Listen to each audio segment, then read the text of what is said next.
Good morning. It is October 1st at 8:30 at the Economic Development, Historic Preservation, and Environmental Conservation Committee. And we will have Ms. Robertson take attendance. So I see Councilwoman Denise Murphy McGraw, Dennis Brennan, Kevin Walsh, Janet Wynn, Matthew Yetto, Michelle Martinelli, who just joined? Yasmin, and Paul Briggs. Clark Henry's here. Jean is doing the recording and also listening. And then we have Chairman Delarada. Very well. Thank you. And do we have any comments or anything from the public this morning? I hadn't received anything last night, but let me just double check this morning here. Okay. And has everybody... Oops. Nope, we're good. Okay, thank you. And has everybody received the September 10, 2021 minutes? If so, are there any amendments or resolutions? Amendments or additions to those? I have one correction. Okay. It's me under members present. I was left off the list there. That's all. But I don't think were you here at the last meeting? Yes, I was. You were? Oh, okay. Yeah, and I'm quoted as stating some things in the minutes also. So. Oh, sorry, Kevin. Okay. And Laura, the other thing is sometimes you put at the top of the header that it was I think that was complete virtual meeting. I don't know if you want to put that in the header. Yes, we can do that too. We'll put both those changes in. Thank you. Thank you, Kevin. Motion to. And I was not here, so I will abstain, but if a motion to approve. I'll make a motion to approve the minutes. And I'll second. All in favor? Aye. And that passes unanimously. And we will go over to Ms. Robertson for our COVID-19 updates. So I don't, the only thing that I'm reporting is that we've got the hybrid meetings up and working pretty well. I think the planning board was the best hybrid planning board meeting we've had so far. Complete Streets was still a little bit of an issue with the audio, but I think that we've got it pretty well and we're pretty comfortable with it now. So we're happy to continue hybrid until things get, I'm actually happy to continue hybrid forever, but at least until things calm down a little bit more in New York. I think I said this before, always have a hybrid option for planning board because the applicants can be from like Florida and stuff like that. So, but I'm very happy with it right now. If anybody has any questions or thoughts, obviously we're still wearing masks, but other than that, like business is normal in our department. So. Yeah, I think it has been, the hybrid's a good alternate, especially for the planning board, because there's so many people involved and many more people can participate at the hybrid meetings. So if we can keep those going, that might be a good idea. Yeah. And that brings us to resolutions. Yeah, sorry, Dart, you have to come up here and speak into the microphone. Dart has joined the meeting. Okay, so my first resolution is a resolution terminating the town's community choice aggregation agreement with the Municipal Electric and Gas Alliance, which we call MEGA, and entering into a CCA administrator agreement with Jewel. This is in your packet. So I tried to call somebody from MEGA or Jewel yesterday, but I wasn't able to get a hold of them. I know one of them did call me back. But essentially, it looks like they're working together now, and so the contract that we had with MEGA no longer applies. I did include the contract in the packet because Paul and Elena, I know we actually made a couple of minor changes with MEGA's contract just to make sure that it was okay. And I have a feeling that they probably didn't carry that forward to the Jewel contract. So we probably just need to compare the MEGA and the Jewel contract to make sure that it's similar. But essentially, MEGA and Jewel are the ones that the CCA contracts with to make the energy bids and get the low costs and figure out how to do, the renewable energy. And so I'm not like downplaying it, but truly to the town of Niskuna, it doesn't matter which one we use. They both provide essentially the same service. And if they're working together, great. What we really need from them, whichever one does it, Mega or Jewel, is the rates that we lock in as an aggregate. And so like if this was a choice of the aggregation or this is just something that happened over time because of COVID, it's completely okay. The contract's essentially the same. We just need to make sure that the language in it is the same. And that way we're still able to move forward with the CCA, which we already enacted our local law. We did some public outreach, but because the administrator changed, we'll probably do some more public outreach, which is never a bad thing. Are there any financial consequences to it? No, because we don't pay them directly for the service. They take like a minuscule percentage of the contract. It's ridiculously small when you look at the percentage, but over the amount of households they have, that's how they make their money. And do you know, Laura, whether those numbers have changed at all with the new contract? I don't. That may be written into the contract. We can double check that. But I'll be sure to look at that. yeah, they all tend to be just about the same. Yeah. Okay. So can I go back? His next steps that he written in this presentation, I was unfortunately unable to attend this presentation, but this is what they're saying our next steps are to move forward with the CCA. So release Mega, amend the resolution to add opt-out community solar. I have to follow up with them to see what that is. And then execute the Jewel CCA administrator agreement, which is attached to your packet, which Paul will double check. And then the public outreach and education. And so that's where we're going to do things like hold probably another public hearing. We had one at town before already. And then do actually a mail out to every single resident in the town of Niskayuna saying, here's the deal. So. And how many, that board's not full, correct? The The tree C- council and the architectural review board? Oh, right. So the tree council is not full because Andrea Worthington just stepped down. But I already have somebody who emailed me because of Seth's email that they would like to be on the tree council. And then the architectural review board, we've been struggling. We want to have more people on it, and we have one potential applicant for that. Okay, and do we need 2 or 3 for the architectural review? So that's actually a typo. We still need 3. I think I put 2 because I was hoping the potential applicant will hop on. But we still Excellent. actually have 3 spaces. So it's a 5-member board, and we just have Michael, Roman, and Stacy. What's Stacy's last name? Lewis, I believe, is it? Yeah. I can't remember. Yeah. Sorry. She's really great too. But so we have 3 vacancies, and when we posted it, we talked about this before. We said that we had relaxed criteria just to try and get some people on that board. So that worked. Yeah. So hopefully we'll have 2 names for that, and we can do the resolution for CCA. Did anybody have any other questions on the resolutions or one that I missed? See, I have it. Do not. And Clark, you have a presentation, I see? Well, we have a couple slides. We've been trying to put one little extra piece of information in each month. And this month, can you project that, Laura? I sure This can. month, we have 2 projects that are active with the planning board right now that are along Balltown Road. So we're anticipating that at least one of them would require a traffic analysis. So we just wanted to do a super broad brush explanation of what a traffic analysis is.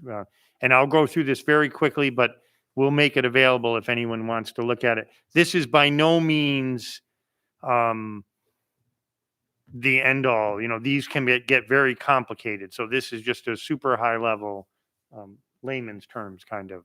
So this is just a map of Balltown Road and the town running right through the town and the 2 projects. There's one down around CVS, between CVS and WRGB, that's proposed to be 20 townhomes, 10 buildings currently with 2 townhomes per building.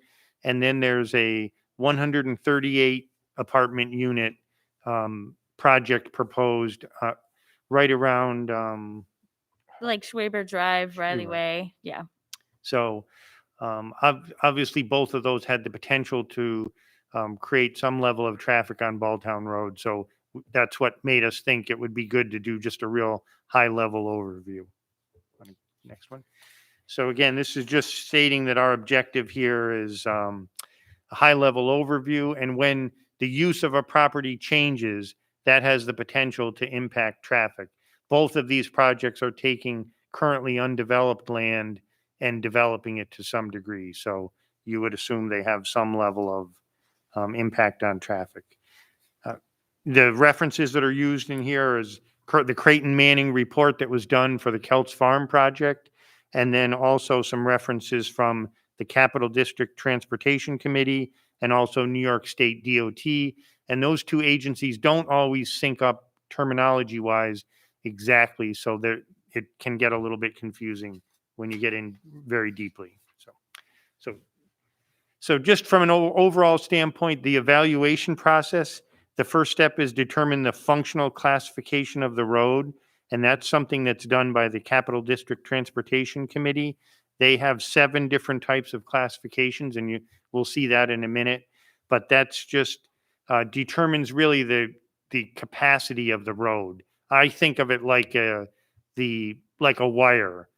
Based on the conductor size of a wire, it has a different rating for current carrying capability. Larger roads are designed and have the capability to carry more traffic. Then we would look at the current traffic, volume of traffic that's on the road. New York State DOT has a website that you can go and click on many roads throughout the community, and you can see what the traffic is. They look at 2 things, the volume to capacity ratio, which we'll explain in a minute. It's really the level of degree of congestion on the road, and then the average intersection delay, how long you would typically wait at an intersection, and that's a level of service. Then the last thing is we would look at the trip generation assessment, and that's based on the new use of the property. How many trips would you anticipate would be created that would be put on the roadway? That's the very, very basic. A real traffic study would look into sightline distances when you're entering the roads. They would go further down and look at the impact on additional intersections down the road. They would predict a certain amount of traffic would go in each direction. So these can become quite complicated. And again, this is just the absolute basic.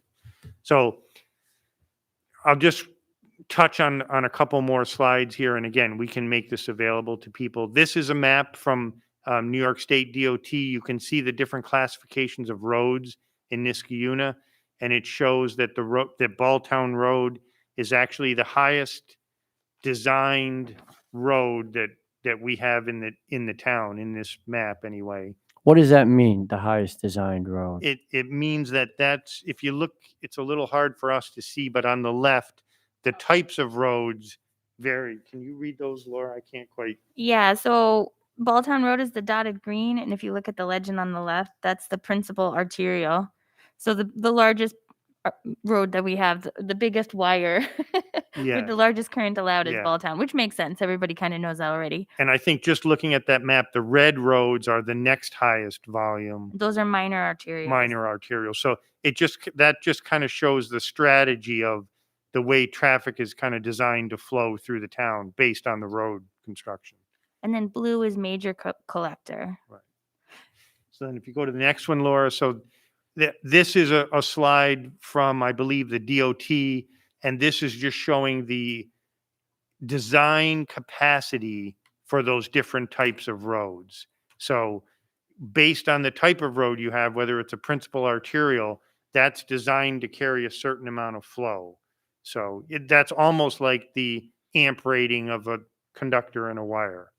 So you want to Okay, so you're switching from slide to slide. So what is the capacity of Balltown Road? Well, this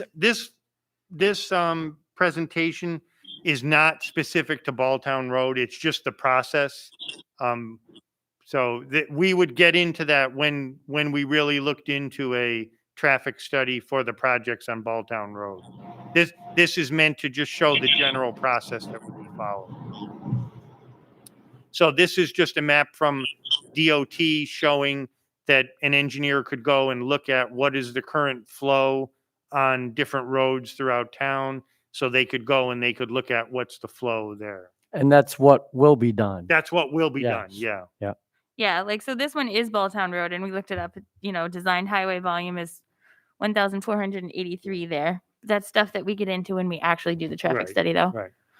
So, and that, that's Excuse me prob- for a second. What, 1,483 cars Yeah, what is per, that? what's that number? I think it's per hour. I don't know. Cars That's- per hour? Yeah, I think so. Yeah. And then you might go to the last slide, Laura, I think, and these are just, again, two of the parameters that are used that an engineer would use. And why don't you go to the last one? Oh. And again, just speaking to the process, this is another chart that they could go and they would look at if you're adding an apartment complex or a school or whatever. They have predetermined statistical numbers that would anticipate how much traffic would be introduced into the road based on that new use. So they would go and they would look up what type of building. This was pulled from the Kelts Farm project, and I think they anticipated that 19 trips would be added. So again, I've probably taken too much time on this, but I just wanted to give a brief overview of the process. It's really quite involved and really needs a real traffic study by traffic engineers who specialize in this. But this is just meant to be, we anticipate that traffic will be a topic that people will be interested in relative to these two projects. So wanted to give a little background. So thanks, Laura. That's good. Yeah. Thanks. Yes, thank you, Clark. That is helpful to know what goes into the background Yeah. on these traffic studies. And that department, when you say DOT, is that state DOT? Yes, That's yes. involved? Yes. And the references that we get are all from DOT certified traffic engineer Yes. studies? Yes, as was Okay. done in past projects. Thank you. So the next thing I had just on for discussion, which I heard being brought up at the town board on Tuesday, was the opt out of the marijuana retail dispensaries. And I know Councilwoman McGraw had asked me about this before. And when we were modifying our zoning for vaping, we anticipated that the state may do something with marijuana. So we modified our zoning to say that there's no retail marijuana establishments, retail allowed within 1,000 feet of schools and daycares, which really does, I think, take away the majority of areas where we have commercial. Because like the school is all along the back of ShopRite Plaza, there's daycares kind of sprinkled up and down Balltown Road. But there are still some areas in town that do have a space for marijuana. But I looked into it, and actually the marijuana retail law, there's two things that the opt-out changes. One is retail cannabis dispensaries, which I think our zoning code essentially addresses. But then there's this on-site cannabis consumption establishment, which is more like I would guess like a smoke lounge or something. So it's not really a retail service. It's more like a restaurant in some ways or like I don't know. Is it more like a bar? More like a bar. I'm not exactly sure. This is a little over my element of what is done in the world, but yeah, so that I don't think is regulated by our zoning code. And I also read some things that were saying that there's some preemptive things that the state put in this cannabis legislation about existing zoning. So to be safe, I do think that we should do the opt-out. I know that NCAP has been asking, and that was what, Miss Murphy McGraw and Bill McPartland were talking about at the town board meeting.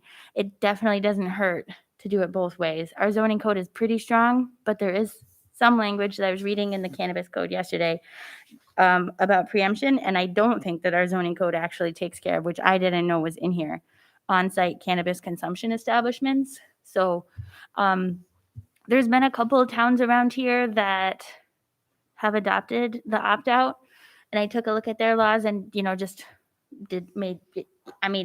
Elena and Paul have to look at this, but it's a good start.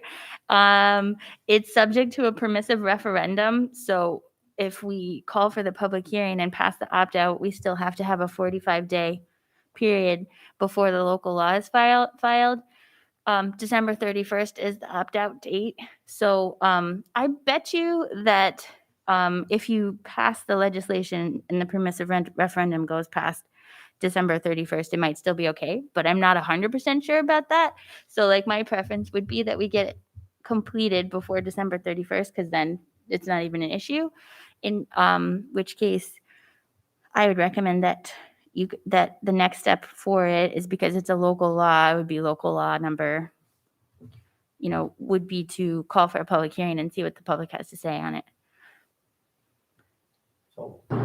What is the intention of the opt-out? So the intention of the opt-out is, there's a lot to this law, right? I was reading just a little bit, but like high level, you're allowed to smoke more, you're allowed to grow plants in your home, which they haven't really submitted guidance about yet. You're allowed to have, a certain poundage in your home. None of that is affected by an opt-out. What the opt-out is specifically for is whether or not towns want to have cited in their municipal boundaries retail cannabis dispensaries and on-site cannabis consumption establishments. So that's the only portion of the law that the state is allowing the town specifically to opt out on. And that's, it's truly almost like they have said, how we tried to regulate the pesticides and we couldn't because they said that the state is preemptively legislating them. They've said that the state is preemptively legislating everything in this bill except commercial citing of the retail dispensaries and the on-site consumption establishments. But that might not include these bars or restaurant type of things that you're talking about, Well, or do they? so they're saying that they're allowed, and that towns are allowed to opt out of allowing them until December 31st. But I'm not a legislator. You're not allowed to opt out after December 31st, but you can opt in. So if you opt out now, you're allowed to be opt-outed for as long as you want. But if you don't opt out by December 31st, you can't opt out. If you opt out and then you realize that you're missing out on a huge revenue stream or something, and marijuana is wonderful, I don't know, then you can opt back in later. There's no penalty at all. But if you don't opt out by December 31st, you can't. That's the way that it reads. So, and we would, just so it's clear, we would opt out on both retail stores and the consumption stores or consumption establishments. We would opt out on both. That would be my recommendation, just to be on the safe side, and just because of the stuff it had written in there about it being preemptive to local zoning code. I think it's better to do it that way. I did see some towns only opt out of the on-site consumption establishments, but the majority of them that I saw opted out of both. Can I have a better handle about what these other towns are? And now we're in a big rush on this, and it's something that's been going on for a while. So they're all like, there's like Watertown. There's a ton of, just the ones around here. So Glenville's gotten a lot of press around it, but I haven't seen really anyone else. The only one I've seen is Glenville, and they're having a public hearing on it. and yeah, the ones that I was like looking at, their towns, they're sprinkled all over the place. But like Ashford, I had to look up where they are.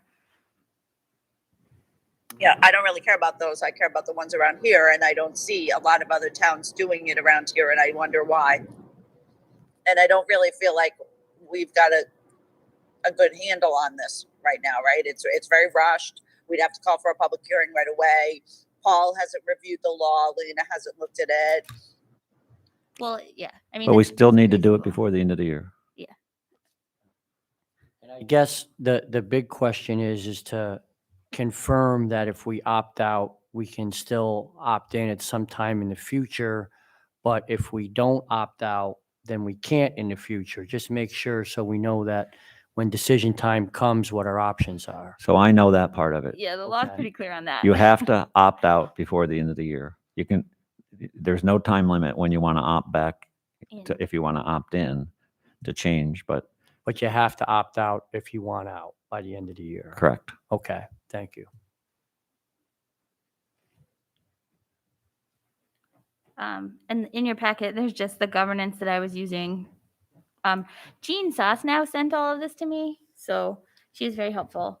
She's and Cap, I guess, has had a couple meetings about it, and it's important to them too. So I will go back. All right. So- Well, thank you. Yeah, And no then that problem. brings us to the comprehensive plan. So I was just looking at our timelines and thinking to myself, yeah, we've got 2 years to adopt the conference. It's actually less than that, right? Because we've only got a couple months left. And I think that a comprehensive plan process typically takes about 2 years. So what I was not here for the last time that Niskuna updated its comprehensive plan. Dart was the big player in that. So I let's hear was, Dart what Dart was. has to say. but I- Yeah. Mo was, and D'Arpino was, right? Mo and D'Arpino Keith Frere, shared it. Kevin was on there. Yeah. Yeah, Right, no, but- we shared it. It does take a while to do. It does take 2 years. And the process that we did is we spent the first half of the time basically getting familiar with the aspects of the town. So we did a number of exercises where people wrote descriptions of neighborhoods, people went out, we looked at different aspects. Once we did that, then what we did is we sort of worked on a high framework of what we wanted to do. And we purposely wanted to move away from the previous comprehensive plan. It has the same structure, but we didn't want to carry things forward that we didn't think was important or no longer relevant. And that process takes a little bit of time. And then you really get into the details of writing the plan, which does take a lot of time. There's a lot of discussion based. David and I really strove for consensus among the team. You get in there and you realize that when you have a group of individuals from different aspects of the town, not everybody agrees on the same thing, but you work towards a consensus. I think we were successful in that, but it does take a lot of time, and it did take us probably at least 2 years, probably a little bit more. I think, yeah, we adopted it in 2014. So Yeah, it took a while. I think it did take a while. And so my understanding of the structure, and I didn't go back and look for resolutions, but I don't know if it was a volunteer committee that just formed organically or if the town board appointed a a comprehensive plan committee. It was my impression that it was appointed, and it was my impression that there were members from the various committees. I know there was the planning board, the ZBA, CAC, and there may have been some ad hoc individuals as well. I think the most important thing when you select people on the committee is that they are aware of what they're getting into, and it requires substantially more work than The other committees. other committees. I mean, I think at one point we were meeting twice a month for very, several hour meetings to work things out. And then there was also a lot of work outside the meeting. I know that David and myself spent a lot of time outside, putting things together and stuff like that. Yeah, so that was my understanding really of how it worked. I was putting it on October because what I'm thinking is maybe like the town board has a meeting or a powwow on it. We figure out what we want to do.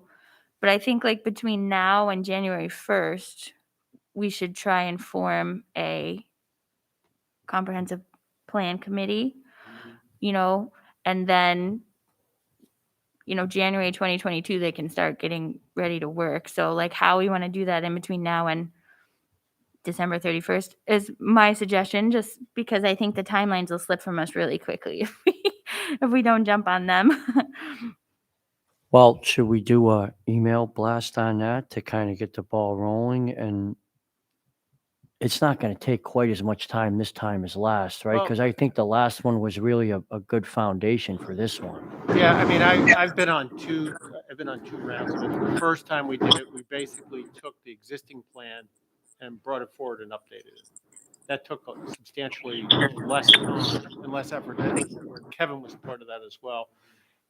The second time around, we deliberately tried to revamp the whole entire plan. So yes, that does take more time. And I think the town board or the town should decide, exactly what they want to do here. I certainly think there's probably more updates, though, pretty substantial updates, because a lot's happened in 10 years, but you know, whether you need a complete rewrite or not, that really depends on what's intended.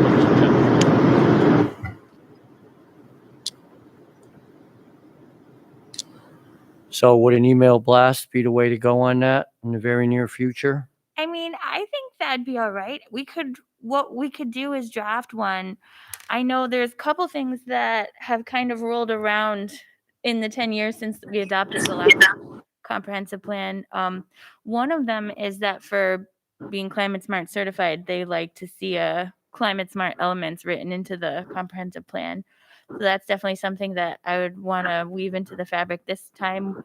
One, I mean, it's something that the town has dedicated itself to anyway, but also it gets us points for being climate smart certified. And I'm all about the points. And then the other thing that, the town has had a lot of discussions on, which I think planning, it's taken a while to roll around, is equity. So I think putting some environmental justice and equity into our comprehensive plan would also be something that we can talk about. So there's some more elements and things that we can add into it this year, or coming into 2023, that should still make it quite a bit of work. But what I think we could do is kind of ballpark some of the things, some of the information and things that we want to roll in there, put that into an email blast and send it out to interest. The other thing we could do is reach out to committees first, see who on our committees is interested, and then reach out to the public and stakeholders and see if we could get more of those as well. One of the things that I thought that you could do that's different than what we did last time is have each of the committees in the town sort of write up a list of priorities, up front, because that would bring in information from a broader group of people and people who are in a particular area, and are very familiar with the issues of that area and bring it up. And then the comprehensive plan committee would still have to filter through that and determine, what the best balance would be for the structure of the plan. But that might leverage at least some of the work.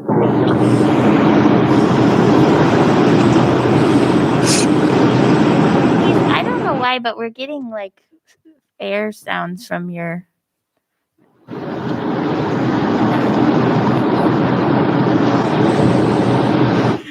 So did anybody have any other thoughts on that one?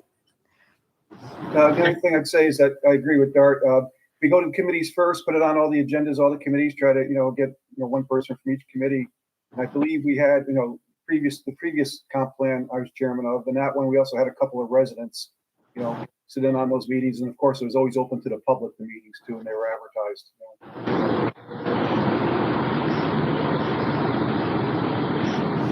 Denise, we're not hearing you at all. We see you trying to speak, but all we're getting is a loud, like. Okay. I have nothing to add. Okay, so we'll get working on some of the first steps of that so that we don't miss that timeline. The vacancies we already talked about. We'll see if that email blast brings in some more. And we can let you guys know those people.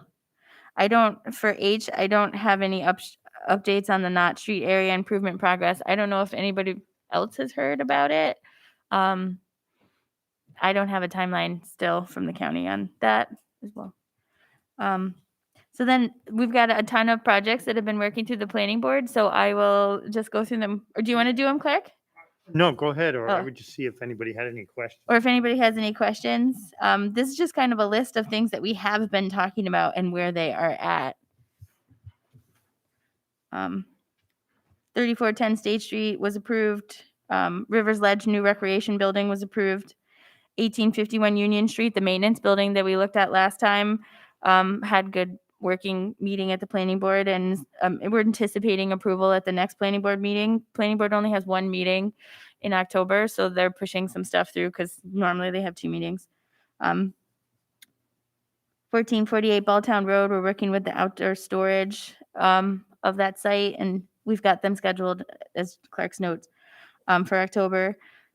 The Eastern Parkway mixed-use building that you guys issued the special use permit on hasn't come back to the planning board truly. I think they're working on their engineering still. 1356 Balltown Road, the townhomes, that's one of the ones that Clark had shown on his traffic analysis. Those guys have come to the planning board a couple times. the 138 apartment units has not returned since the initial sketch plan. So still kind of working on that, very, very preliminary. And then the church hasn't returned yet either, but all those ones have been working through the planning board. Zoning board has 2 cases scheduled for October.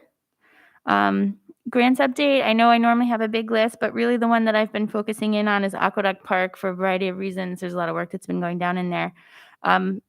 The final closeout paperwork is submitted for Canal Corps, and we're working on submitting the final closeout paperwork for Mohawk Watershed. So hopefully those 2 will drop off the list here shortly.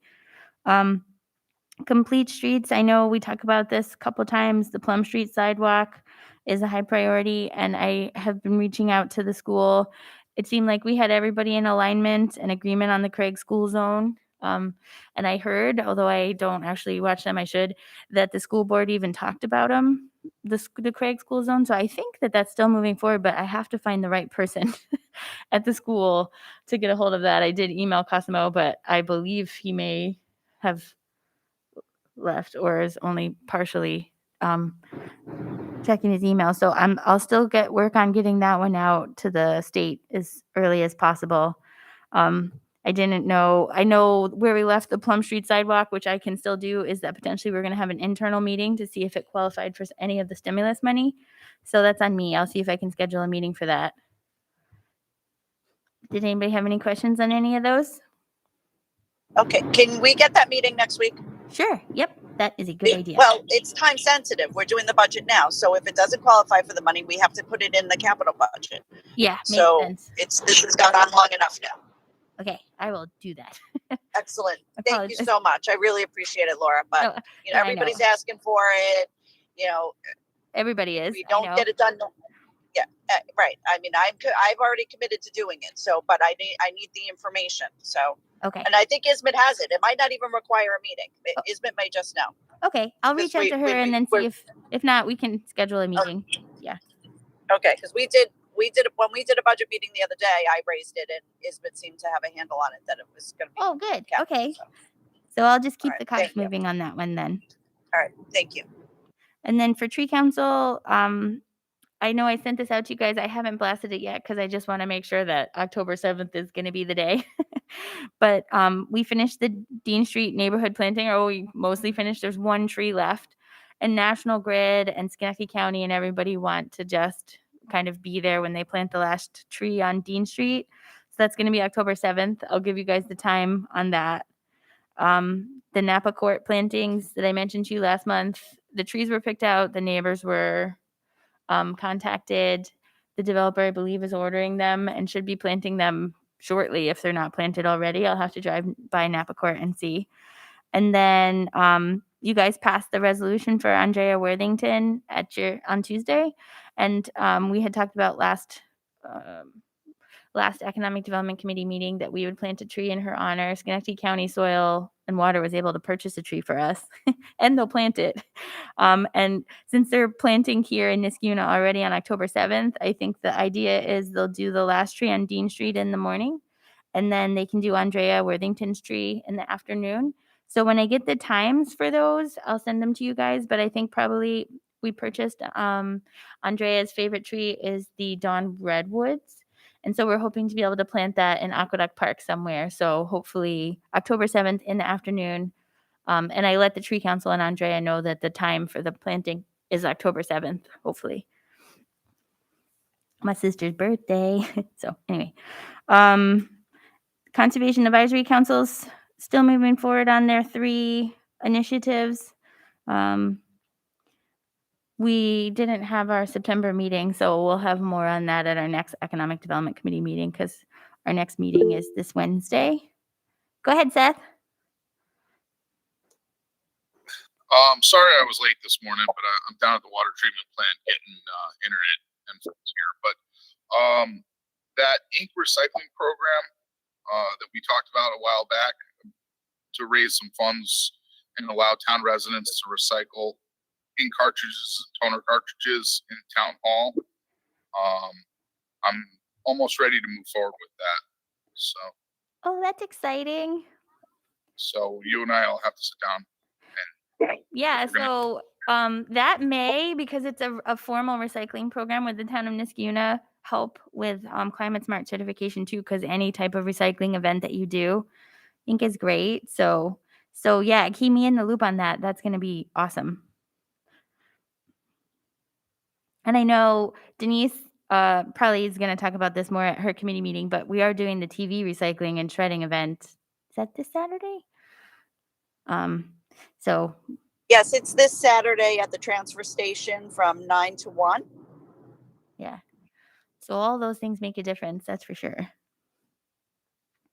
The Climate Smart Communities Task Force has kind of rounded out on some of the initiatives that they started on. So I was talking to Daryl, who's kind of the leader now of the Climate Smart Communities Task Force, and he's thinking that we need to move forward either with the EV vehicle subcommittee or geothermal subcommittee to roll out a plan to try and get a good deal for either EVs or geothermals. It seems like EVs is very timely because obviously we're putting in the charging stations that Ms. McGraw worked on so hard, and that we're doing the federal rebates just came out.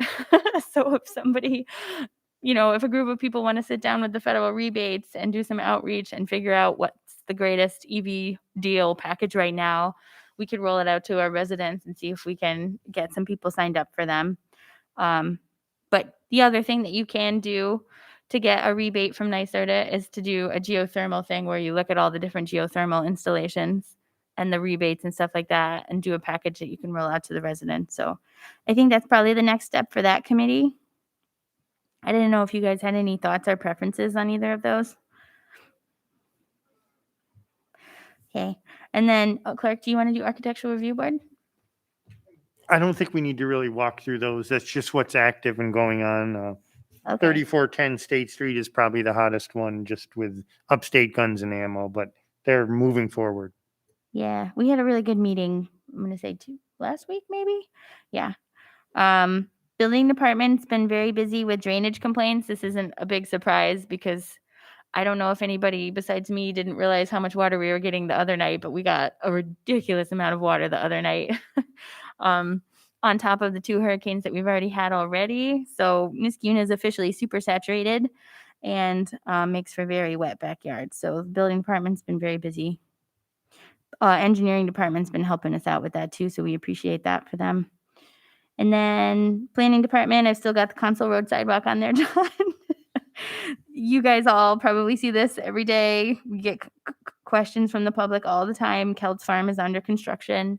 The trees were taken down. The stumps were piled up. Majority of them, I think, have been removed now. There's regular SWIP inspections going on. Had some approvals from the state that he still needed to get, but I believe he may have all of his approvals now. So that one is full speed ahead, I'd say. And again, we've been working really hard on State Street. Matt has been working pretty hard with Lou Lisi on the water line agreement for 1380 Van Antwerp. So that one's moving along. And then we had hoped to actually have met with the Broken Inn by the time we had our Economic Development Committee meeting, but he unfortunately had to postpone our meeting till the end of next week, I think. But we're going to meet with Tommy Nicky out there and see what the progress is of his Broken Inn and take a look at his ideas over there. So that'll be, I think, exciting. I didn't have anything for legal. Dennis, did you want to talk about historical items at all? I know we've gone back and forth. If you have anything new. No, there's nothing new, and the preservation codes are still a work in progress. Yeah. So, It's like the Council Road sidewalk. We just keep leaving them on until they're done, which is completely fine with me. So that's all I have. Did you want to add anything, John? No, I don't think so. Just circling back though to D on the resolutions. Actually, no, on our discussions. If we don't do anything on the dispensary law, right now there would be no retail within 1,000 square feet of schools and what else? Daycares and nurseries. And daycare residents. Okay. So that's our code. And I felt like it was very strong, but I was reading the cannabis law and I'm a little concerned that it may have, I can talk to Paul Briggs and Elena about it, but Yeah, but if may it's not preempt within our a, zoning code. So if we don't opt out, our zoning code may be preempted, and it may not have mattered that we adopted the marijuana, the oh, wait. So are you saying that if we don't opt out, our 1,000 square feet could be preempted. regulation, it could be said to what? To encroach on the state law? Correct. I'm not, Okay. I'm 100% All right. sure, but I did. So that's and what we got to make a determination. that was something surprising to me when I was reading it before. Like I was reading it when I was putting this together. I don't know that well. I can I'll research that talk to more. Paul about that, because if we can make a good determination on that, likely we won't have to do anything. Right. Well, the 'Cause only, that but really protects us. it protects us from the dispensaries. I don't think our law protects us from the on-site consumption establishments, though. Even 1,000 square feet within Correct, because schools and, our zoning code is based on the fact that there were studies done that showed that when there was certain products available to school within certain proximity of school, there was a higher rate of choice of using them, because it's kind of like there's, I guess, pretty good science out there that if you see it, it becomes kind of more normalized to you, and then you tend to choose to do it. But it's based on retail. It's based on people walking into an establishment that they can legally walk into, like gas stations, grocery Yeah, stores, and stuff yeah, like that. I and see what you're it high saying. level. On-site consumption, it's not really retail. It's more of a service, and that's regulated differently in our zoning code. And some places have only. Yeah, it might be more akin to like bars. And this is what I'm And, saying. yeah, we'll I have don't to, even know what an on-site consumption, but I'm we'll have assuming to like look a into smoke that. bar. Like I don't even, Yeah. I don't even know. This is over Laura's head a little bit, but Yeah, we'll Okay, look well, into that with let's the have legal department. let's have legal take this and then give us a more comprehensive overview of what we can and should be doing. Yeah. Sounds to me like public safety is also planning to take this up. Laura, perhaps you should be there, or Paul, if you can have a better handle on all of this before that meeting, that would be great. yeah, yep. I sent all of my research to public safety because they also asked for it. So I believe they do want to understand it better as well. All right. Thank you, Laura. If there is nothing further for the good of the order, I will entertain a motion to adjourn. One quick thing. I don't know if Yasmin reached out to Dennis and Laura, but the historical committee meeting, I believe in November or October, has a scheduling conflict with the town board meeting. Oh, okay. So Dennis, Seth just said that the historic committee may have a scheduling conflict with the town board meeting, but we can take a look at those dates and make sure that we get that right. Okay, fine. Sounds good. Anything further? And is there a motion to adjourn? Motion to adjourn. I will second. Any opposed? We are adjourned. Thank you all, and we'll see you in a month. Thank you, Laura and Clark. Great meeting. Excellent information as always. Thank you very much. You're welcome. Thank you. Have a great